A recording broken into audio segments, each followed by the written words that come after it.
Take a slow breath in and let it release softly. Tonight, we travel to a world painted in shades of gold and silence, the Sahara Desert. From a distance, its vastness looks empty, like a place untouched by human hands. But hidden beneath its bright horizon are ancient lake beds and shining crusts of mineral wealth. Salt, a mineral so common to us now, it is easy to forget that once it was worth more than gold. For over 1,000 years, men carved blocks of this desert treasure, loading their slabs onto long caravans that drifted across the dunes like ships upon a quiet ocean. In the warmth of their fires and beneath endless skies, they lived a life of resilience and stillness. This is the story of the salt harvesters of the Sahara. We will walk into their world softly, noticing the small details that shape a quiet existence, the glint of sunlight on crystalline ground, the heavy breath of a camel in the cool hours before dawn, and the gentle calm of ancient trade routes. Close your eyes whenever you like, and let the history flow around you. There is nowhere else to be, nothing else to do. The desert waits for us. When morning first breaks, the desert is cool enough to welcome human footsteps. The harvesters rise in the darkness, wrapping their faces to shield against the day's coming glare. Their tools are simple: wooden levers, chisels, and iron bars, instruments used by ancestors long before them. As the sun slowly climbs, they tread onto the glistening white salt flats, their eyes narrowing against the bright reflection underfoot. The landscape looks like snow, yet it is dry and unyielding, a crust formed by water long vanished. They begin the day's work with quiet focus: tap of the chisel, a low crack, upward heave, as hands and shoulders lift slabs from the earth. The blocks of salt, rectangular and neat, emerge like buried treasure. They stack the blocks in tidy piles to cool and to lighten the glow that reflects so fiercely upward. Time stretches with the repetition of movement, steady and dependable, like a heartbeat shared among the workers. As the heat rises, shimmering waves distort the horizon. The men pause often to conserve their strength, sharing sips of water from goatskin bags, the liquid warm but refreshing enough to soften the dryness in their throats. Ow. There's little conversation, not out of necessity, but because the desert itself has a way of absorbing sound. Even the camels resting nearby seem thoughtful and reserved, their soft grunts the only reminder of their presence. When shadows shorten under the blazing sun, the harvesters take shelter and rest. Some lie back on the coolness beneath stacked salt blocks. Others sit and carve smaller fragments for trade, shaping the mineral more finely. The desert never fully rests, but the people who work here have learned to move in harmony with its power. They resume their labor only when the sun begins to ease downward again, when the light softens and the world becomes bearable once more. As darkness falls, stars emerge by the thousands, reflected faintly in the pale ground below. The harvesters gather around a small fire, drinking warm tea brewed slowly over glowing coals. They talk then softly of family waiting far away, or of the long road ahead for the caravans that will soon depart. They sleep where the earth is flatest, wrapped in cloth, comforted by the constancy of their work. Another day will come, and the desert will provide again. Travel with me now beyond the salt flats, along ancient trade routes that stretch like threads across the Sahara. Camels, tied nose to tail, march rhythmically through drifting dunes. Traders guide them toward a destination that once stood as one of the most important cities in the world, Timbuktu. In the Middle Ages, Timbuktu flourished as a center of knowledge and exchange. People from far-off places, from the Mediterranean coast, from the savannas to the south, converged there with goods and stories. Gold flowed through its markets, ivory traveled by caravans, books and teachings arrived in the hands of scholars.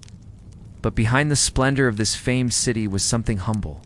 Slabs of desert salt, cut by calloused hands far from any palace or place of learning, were the foundation of that wealth. Entire journeys depended on salt caravans arriving safely. Caravans sometimes stretched for miles. Men traveled for weeks or months across a landscape where water was rare and the wind was known to conceal its dangers beneath ever-shifting dunes. And yet, with careful observation of stars and sands, traders guided their animals through the silence. For many travelers, Timbuktu was not merely a destination, it was a lifeline. By the 14th century, Timbuktu had become the beating heart of trans-Saharan trade. Mosques were built from mud and timber, and libraries filled with manuscripts that would shape the intellectual history of West Africa. But none of it could exist without the unseen workforce of the salt mines. The harvesters never saw the gold that exchanged hands. They never sat in mosques under cool shade reciting words of philosophy. Yet their work made all of it possible, a quiet labor that upheld kingdoms. If you listen closely, there is a kind of poetry in that purpose. The harvesters and the traders played their parts with patience and dignity, even if their names rarely echo through history. Their story moves like a slow caravan at twilight, not seeking attention, but carving its place all the same. Let us wander deeper into the desert now. Here wind is the storyteller. It reshapes memory. It hides the past and reveals fragments as it pleases. Beneath dunes that rise and fall like tidal waves, archaeologists have found traces of settlements long forgotten, wells capped by sand. Stone foundations of markets that once thrived around water sources now vanished. Places where salt caravans surely paused to rest, where life bloomed briefly, only to be swallowed by the shifting earth. There are rumors in the region of underground tunnels used to escape storms, and of lost routes that only the oldest caravan guides still remember. Some say that beneath certain mines there are deeper layers of salt from times before human memory, ancient oceans trapped under the desert. In a way, the salt itself is an archive. When a piece is cut away from the earth, it brings with it the ghost of water that dried thousands of years ago. Sometimes half-buried markers appear after storms, simple stones arranged to guide those who pass. But as dunes continue their slow migration, the map constantly changes. A puzzle no chart can capture. The desert keeps its own secrets, choosing when to reveal and when to conceal. These mysteries are not fearsome, but rather calming in their inevitability. We do not need every answer. Some stories drift like sand, settling gently wherever the wind decides. The harvesters know this better than anyone. They read the desert not with books, but with experience passed down quietly. Knowledge measured in footsteps, in wind direction, in stars that guide the way home. Their mysteries remain in motion, a testament to how life adapts, survives, and endures in silence. Now imagine a distant palace, stone walls rising tall, rooms adorned with gold and fine fabrics. In kitchens, cooks season meals with a generous pinch of salt. Guests enjoy luxury and warmth. Candles glow. Laughter travels through spacious halls. No one gives thought to the mineral that enhances every dish, preserves every ounce of food, and has made possible this display of abundance. Far away, the salt harvesters end another day with their hands cracked and their shoulders heavy. The desert wind cools their skin as they watch fires flicker beneath the stars. They have no palace walls, no grand feasts, and yet their labor sustains both. Salt so small, so simple, connects these two worlds, one intimate and humble, the other powerful and privileged. This contrast is part of the rhythm of history. Wealth is often built upon quiet work. The harvesters knew their role, but there was pride in their strength. They shaped survival from the earth's most barren places. Their existence reminds us that behind every great prosperity lies human endurance, steady, anonymous, and essential. The desert teaches patience. It teaches humility. And the harvesters, in their silent perseverance, embody the kind of strength that asks for nothing more than the satisfaction of a day well done. Let the heat of the sun fade now.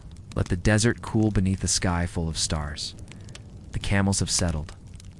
The tools are stacked neatly beside the salt blocks ready for tomorrow. And the harvesters sleep, wrapped in cloth, breathing steadily in the soft darkness. The world beyond this quiet place moves quickly, too quickly, sometimes. But here, life unfolds at the pace of footsteps on sand, of chisels tapping stone, of caravans drifting like shadows. The story of the salt harvesters is a reminder that there is beauty in slow work, in quiet contribution, in a life lived not for attention, but for purpose. As you rest now, think of the calm that comes from such simplicity. Think of the peace and stillness, the comfort in steady labor, the power in a horizon that stretches endlessly. The desert holds its breath, and perhaps you may drift to sleep holding yours. Good night.